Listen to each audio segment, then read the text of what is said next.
का नाम है इंट्रोडक्शन टू डेसिमल, मतलब डेसिमल के बारे में इंट्रोड्यूस करा रहे हैं। डेसिमल माने डॉट होता है।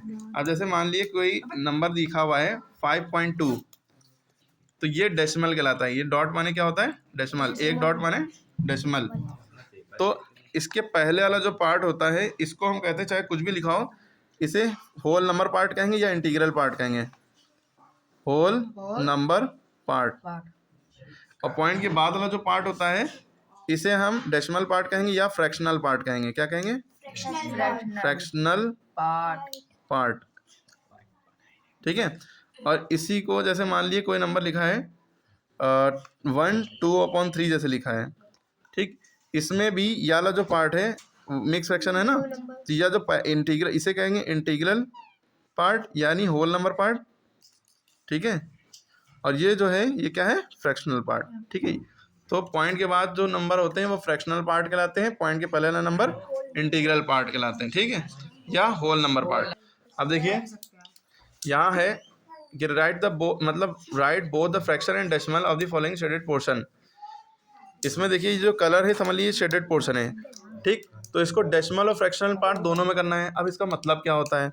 तो सबसे पहले जब भी हमें फ्रैक्शनल पार्ट में करना हो तो हम पहले इसमें गिन लेंगे कितने हैं, 1 2 3 4 5 6 7 8 9 10। तो हम नीचे क्या लिखेंगे? 10। और शेड कितना है? 1 2 3 4, तो 4 ऊपर लिख दिया, तो हमारा आंसर हो गया 4/10। हाँ, आंसर ये भी हो सकता है, और इसको काटेंगे अगर 2 2 the 4 2 5 the 10, तो हम 2/5 भी आंसर लिख सकते हैं।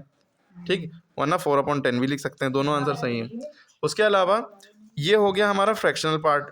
डेसिमल में अगर हम इसका पार्ट बताएं डेसिमल में कितना है, तो हम 4/10 जैसे लिखा है 4/10, तो 4/10 है ना, एक जीरो है तो एक नंबर से पहले पॉइंट लग गया, तो इसका आंसर आ जाएगा 0.4। अच्छा, ये कैसे आया? ये अपॉन मतलब होता है डिवाइड करो, किसको किससे? जो नीचे है वो बाहर लिखो, जो ऊपर है वो अंदर लिखो। पॉइंट लगाया, 0 बढ़ाया, 10 4 the 40, तो हमारे पास 0.4 आ गया। इससे पहले हम 0 पॉइंट से पहले लगा देते हैं। ठीक है। अगला यहाँ है, अगला फिर इसमें गिन लेंगे 1 2 3 4 5 6 7 8 9 10। यहाँ 10 है तो 10 नीचे लिखेंगे, और शेडेड कितना है? 1 2 3 4 5 शेडेड है। ठीक, ये फ्रैक्शनल में हो गया। फ्रैक्शन माने एक नंबर ऊपर हो और लाइन खींची हो और एक नंबर नीचे हो, यानी एक न्यूमरेटर होता है एक डिनोमिनेटर, और बीच में फ्रैक्शन बार होता है, तो इसे हम कहते हैं फ्रैक्शन।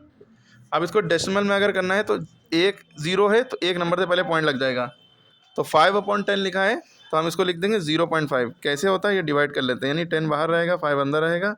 नीचे वाला नंबर हमेशा बाहर रहता है, चाहे बड़ा हो चाहे छोटा हो। ऊपर वाला नंबर डिवाइड में अंदर रहता है, ये डिवाइडर कहलाता है, डिविडेंड। ठीक है। 10 के टेबल में 5 तो आता नहीं, पॉइंट लगाया 0 बढ़ाया, 10 5 the 50, तो हमारा आंसर आ गया 0.5। पॉइंट को दिखाने के लिए इससे पहले 0 बढ़ा लेते हैं। ठीक, उसके बाद याला भी है, आप समझ गए होंगे ये कैसे होगा। ठीक है।